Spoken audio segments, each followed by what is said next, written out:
Hello everyone. This is the 7th video of database management system र यो भिडियोमा चाहिँ हामी कुन टपिकहरु कभर गर्छौं भने कीजको बारे बुझ्छौं है त। सो फर्स्ट भनेको क्यान्डिडेट कीको बारे बुझ्छौं, त्यसपछि प्राइमरी की भने के हो, सुपर की भने के हो, अल्टरनेट की भने के हो र फरेन की भने के हो भनेर बुझ्छौं है त। र स्टार्ट गरौं सबैभन्दा फर्स्टमा चाहिँ हामी की भने के हो हैन, कीको डेफिनेसन के हो भनेर बुझौं है। र key is an attribute that is used to identify a particular record in a database है।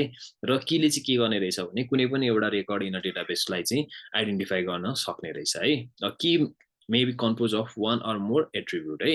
र त्यो आइडेन्टिफाई गर्दाखेरि चाहिँ सो यो चाहिँ one attribute or more than one एट्रिब्युटले बनाया हुन सक्ने रहेछ है त। र key is a field or combination of field in a database table used to retrieve a sorted row in a database based on the sorted requirement है। र की भने चाहिँ के रहेछ भने फिल्ड अथवा combination of field in a database table है। Database table भन्दा पनि रिलेसनल डेटाबेस टेबलमा चाहिँ एउटा फिल्ड र कम्बिनेसन अफ फिल्ड र यसको काम चाहिँ के रहेछ भनेदेखि चाहिँ युज फर रिट्राइभिङ, रिट्राइभ भनेको डाटाहरू एक्सेस गर्नको लागि अथवा sorted rows in a table based on the certain requirement है। र हो त्यो गर्नको लागि चाहिँ हाम्रो की चाहिने रहेछ। र की चाहिँ हाम्रो कतिवटा टाइपको हुन्छ भने नम्बर अफ टाइप्सको हुन्छ। र यो अब सुरुमा चाहिँ हामी सुपर की भने के बुझौँ है। र सुपर की बुझ्दाखेरि तपाईले यो टेबल हेर्नुभयो भने यो टेबलमा चाहिँ के देखिरहनु भएको छ भने यो रोल नम्बर भने सुपर की रहेछ, त्यसपछि रोल नम्बर र नेम भने सुपर की रहेछ, र त्यसपछि फोन नम्बर भनेको पनि सुपर की रहेछ है। र सुपर की को डेफिनेसनमा जाउँ। Super key is a combination of columns that uniquely identify any row within a relational database management system है। र it may contain more than one attributes to uniquely identified the record है। र यो चाहिँ जस्तो युनिकनेस ल्याउनको लागि चाहिँ है, सो युनिकली आइडेन्टिफाई गर्नको लागि चाहिँ एउटै रो पनि काफी हुन सक्ने रहेछ कहिलेकाहीँ, अथवा एउटै कोलमहरु मात्रै पनि काफी हुन सक्ने रहेछ, अथवा more than one column is required to uniquely identify the record in a database or record in relational database management system. र नेक्स्ट भने चाहिँ all the super key are not candidate key है। र सबै सुपर की चाहिँ candidate की हुँदैन। र यो क्यान्डिडेट की भने के हो म एकैछिनमा बुझाइहाल्छु तपाईलाई है। र सबैभन्दा सुरुमा चाहिँ हामी सुपर की बुझौँ है। र सुपर की बुझ्दाखेरि चाहिँ एक्जाम्पलको थ्रुबाट बुझौँ। र एक्जाम्पलमा हेर्नुहुन्छ भने रोल नम्बर है, सो यो रोल नम्बर भने तपाईको के हो सुपर की हो।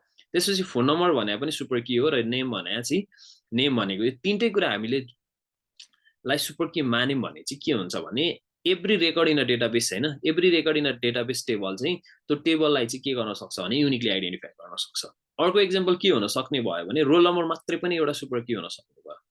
त्यस्तै फोन नम्बर मात्रै पनि के हुन सक्ने भयो भने सुपर की हुन सक्ने भयो। त्यस्तै रोल नम्बर र नेम मात्रै पनि के हुन सक्ने भयो भने तिनीहरू सुपर की हुन सक्ने भयो है। अब यहाँ बुझ्नु कुरा है। अब यहाँ के बुझ्नु भनेदेखि चाहिँ सुपर की भनेको चाहिँ यस्तो खालको कि जसले चाहिँ के गर्न सकोस् भने अरु रेकर्डहरुलाई चाहिँ युनिकली आइडेन्टिफाई गर्न सकोस्। इट डजन्ट रियली म्याटर हैन, कतिवटा कीसँग हामी कम्बिनेसन गर्यौं भन्ने कुरा चाहिँ म्याटर गर्दैन। ओन्ली थिङ इज त्यो पार्टिकुलर कीजहरुले चाहिँ युनिकली आइडेन्टिफाई गर्न सक्छ कि सक्दैन अरु कीलाई भन्ने कुरा नै सुपर की है। र यो कुरा र सुपर की र क्यान्डिडेट कीमा फरक यति नै छ है। र क्यान्डिडेट कीको सबैभन्दा सुरुमा डेफिनेसनबाट जाउँ। All the attribute combination inside a relationship that can be use uniquely identify records are candidate key है। र क्यान्डिडेट कीको डेफिनेसन र सुपर कीको डेफिनेसन उस्तै नै जस्तो लाग्यो तपाईलाई है, उस्तै नै जस्तो लाग्यो, तर फरक चाहिँ म बुझाउँछु है त एकैछिन पर्न। र candidate key can have multiple, a relation can have a multiple candidate key, र candidate key is the subset of super key है।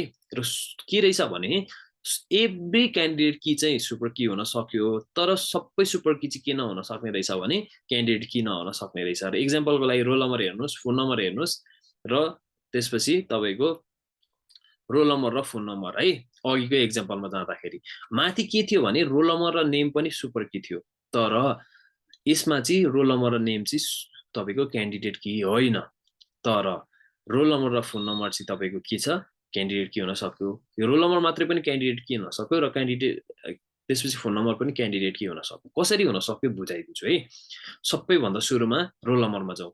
र क्यान्डिडेट कीको डेफिनेसनमा के थियो भने uniquely identify all the records in a database है। सबै रेकर्डको त्यो टेबलको डेटाहरुलाई चाहिँ युनिकली आइडेन्टिफाई गर्न सक्छ भने उ क्यान्डिडेट की हुन पाउँछ है। सो यहाँ रोल नम्बर वान भनिसकेपछि आर्या हो। रोल नम्बर वान एउटा क्लासमा कतिवटा हुन्छ, एकजनै हुन्छ भनेपछि आर्या हो, र उसको एज चाहिँ 21 थियो भने उसको फोन नम्बर चाहिँ 74919015221 है। जति जे भए पनि यसले के गरिरहेछ भने युनिकली आइडेन्टिफाई गरिरहेछ। त्यस्तै फोन नम्बरमा जाउँ, यो फोन नम्बरले चाहिँ कुन रेकर्डहरूलाई चाहिँ युनिकली आइडेन्टिफाई गरिरहेछ भने यो पार्टिकुलर रेकर्डहरूलाई चाहिँ के गर्न सकिरहेछ भने युनिकली आइडेन्टिफाई गर्न सकिरहेछ। त्यस्तै यो रेकर्डले चाहिँ के गर्न सकिरहेछ अथवा यो पार्टिकुलर फिल्डले चाहिँ के गर्न सकिरहेछ भनेदेखि चाहिँ युनिकली आइडेन्टिफाई यो डेटाहरूलाई चाहिँ युनिकली आइडेन्टिफाई गर्न सकिरहेछ है।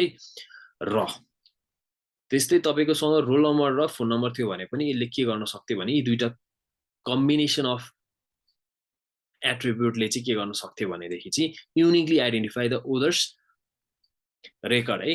अरू रेकर्डहरूलाई चाहिँ के गर्न सक्थ्यो भने युनिकली आइडेन्टिफाई गर्न सक्थ्यो। र क्यान्डिडेट की र तपाईको सुपर कीमा फरक नै के छ भनेदेखि चाहिँ क्यान्डिडेट कीले चाहिँ हामी जुन कोलमहरु युज गर्छौं तीदार कोलमले चाहिँ युनिकली आइडेन्टिफाई गर्नै पर्छ है, युनिकली आइडेन्टिफाई गर्नै पर्छ। तर सुपर कीको चाहिँ के हुन्छ भने सुपर कीको चाहिँ के हुन्थ्यो भने तपाईको सुपर कीमा चाहिँ तपाईको यो नेम थियो, तर यो नेम आफैमा चाहिँ के हैन भनेदेखि चाहिँ युनिकली आइडेन्टिफाई गर्न सक्ने कुरा हुँदैन के। तर यो क्यान्डिडेट कीमा चाहिँ के हुन्छ भने आफैमा है सिंगल इन्डिभिजुअल नै के गर्न सक्छ भने उले चाहिँ युनिकली आइडेन्टिफाई गर्न सक्छ रेकर्डहरुलाई। र सबै क्यान्डिडेट की चाहिँ के हैन भने सुपर की हैन है त। र नेक्स्टमा मुभ गरौँ। हाम्रो अब नेक्स्टको कुरा के छ भने प्राइमेरी की को बारे छ है। अघि हामीले के पढ्यौं भनेदेखि चाहिँ सो क्यान्डिडेट की पढ्यौं है। सो क्यान्डिडेट कीले चाहिँ के गर्न सक्थ्यो भनेदेखि चाहिँ तपाईलाई डेटाहरुलाई चाहिँ युनिकली आइडेन्टिफाई गर्न सक्थ्यो। तर सबै क्यान्डिडेट की चाहिँ प्राइमेरी की हुन पाउँदैनन् है। र प्राइमेरी की जो यो मात्रै हुन पाउँछ जो चाहिँ के हुन्छ भने all the requirement of primary key चाहिँ फुलफिल गर्न सक्छ। अब प्राइमेरी की को बारे बुझौं न त है त। सो प्राइमेरी कीले चाहिँ के गर्न सक्छ अरे भने uniquely identify all the record साथसाथै अरु रिक्वायरमेन्ट पनि हुन्छ है। र सबैभन्दा फर्स्टमा चाहिँ प्राइमेरी की को डेफिनेसनबाट जाउँ। र candidate key chosen by the database designer to identify the entity from the entity set.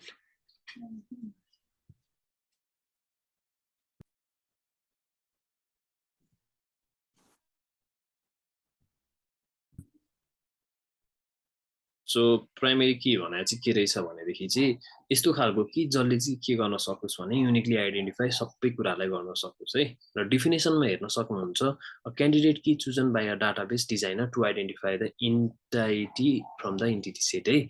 So अर्को although the separate candidate key can be exist but one of the candidate key can be is selected to be a primary key है। र के थियो भनेदेखि चाहिँ तपाईको candidate की चाहिँ तपाईको के हुन पाउँछ भने प्राइमेरी की हुन पाउँछ। तर सबै प्राइमेरी की हुन पाउँदैन, ती मध्ये एउटा मात्रै प्राइमेरी की हुन पाउँछ र त्यो चाहिँ के हो प्राइमेरी की हो है। र attributes can be primary key if and only if the attributes is unique and not null है। र दुईटा कुरा चाहिँ सेटिस्फाई गर्नुपर्छ एउटा प्राइमेरी की हुनको लागि। एउटा भनेको युनिकनेस ल्याउनु पर्यो। त्यो पार्टिकुलर प्राइमेरी की को डेटा है स्पेसिफिक डेटाले चाहिँ के गर्न सकोस् भने uniquely identify all the record in a database अथवा all the record in a table है। अनि अर्को चाहिँ के छ भने यो नल हुन पनि पाउँदैन है।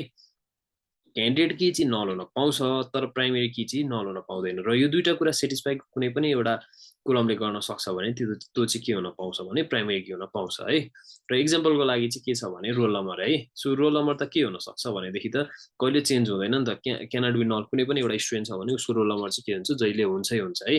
तर के हुन सक्छ भने उसको नेम चेन्ज हुन सक्ला अथवा एज चेन्ज हुन सक्ला अथवा जीपीए पनि चेन्ज हुन सक्ला। तर तिम्रो उसको रोल नम्बर चाहिँ के हुन्छ जहिले सेमै हुन्छ है। र अब अल्टरनेट की।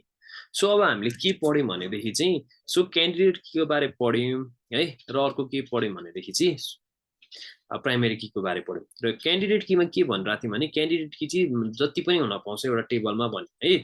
र ती मध्ये एउटा चाहिँ के हुन पाउँछ अरे भने प्राइमेरी की हुन पाउँछ। अब क्यान्डिडेट की जो चाहिँ प्राइमेरी की हुन पाएन तिनीहरूलाई चाहिँ के भन्छ भने अल्टरनेट की भन्छ है त। र अल्टरनेट की भने के हो भन्ने बुझौँ है त। अल्टरनेट की भनेको are those candidate key which are not primary key. जुन कीहरु चाहिँ क्यान्डिडेट की थिए तर प्राइमेरी की हुन पाएन तिनीहरूलाई चाहिँ अल्टरनेट की भन्छ। र there can be only one primary key in the table है। र प्राइमेरी की चाहिँ के हुन पाउँछ भने ओन्ली वान हुन पाउँछ। र अर्को के हुन्छ भने remaining candidate key are known as alternate key or secondary key है। र सेकेन्डरी की अथवा अल्टरनेट की भनेको चाहिँ के हो भने तपाईको जुन कीहरु चाहिँ प्राइमरी की हुन पाएनन् त्यस्ता खालका क्यान्डिडेट कीलाई चाहिँ के भन्छ सेकेन्डरी की अर अल्टरनेट की र फोन नम्बर इज अल्टरनेट की यो टेबलमा हेर्नुहुन्छ भने अल्टरनेट की चाहिँ के भयो भने फोन नम्बर भयो र नेक्स्टमा जाउँ अब चाहिँ हामी फोरेन की को बारेमा पढ्छौं है त र foreign key to represent the relationship between the two table of foreign key in a key attribute which value is derived from the primary key of another table है भनेको मतलब यस्तो खालको कि जसको भ्यालु चाहिँ primary key of another table हो है र primary key of another table is a foreign key of next table and which is particularly use for relationship among the two table है र यसले चाहिँ के गरिरहेछ भनेदेखि चाहिँ यो टेबल ल्याइ चाहिँ यो फोरेन कीले चाहिँ के गरिरहेछ भने यो दुईटा टेबलको चाहिँ रिलेसनशिप मेन्टेन गरिरहेको छ है र creating a foreign key constant required references privileges on the parent table है र जुन फोरेन कीमा चाहिँ हामीले रिलेसनशिप मेन्टेन गरिरहेछ त्यसको लागि चाहिँ प्यारेन्ट प्रिभिलेज चाहिन्छ है सो अहिले हाम्रो स्टुडेन्ट भन्ने टेबलमा चाहिँ हाम्रो प्यारेन्ट के भयो टेबल भयो भने अब हामीलाई यो टेबल र यो टेबल लिङ्क गर्नको लागि चाहिँ यसको प्रिभिलेज चाहिन्छ है त र एक्जाम्पलको लागि चाहिँ student department dot student ID is a foreign key of student dot student ID of student table है र यो चाहिँ के रहेछ भने स्टुडेन्ट आइडी है यो स्टुडेन्ट आइडीको फोरेन की रहेछ है यो स्टुडेन्ट आइडीको चाहिँ के रहेछ भने फोरेन की रहेछ कुन टेबलको स्टुडेन्ट भन्ने टेबलको यसको प्राइमरी की चाहिँ कहाँ आएर बसिरहेछ भने यसको यहाँ आएर बसिरहेछ है त र यो नै के हो तपाईँको फोरेन की हो र फोरेन कीमा चाहिँ के हुन पाउँछ भनेदेखि चाहिँ डेटाहरू चाहिँ के हुन पाउँछ भने रिपिट हुन पाउँछ तर प्राइमरी की के हुनुपर्छ भने जहिले पनि युनिक हुनुपर्छ है thank you everyone if you have question please drop it in the comment box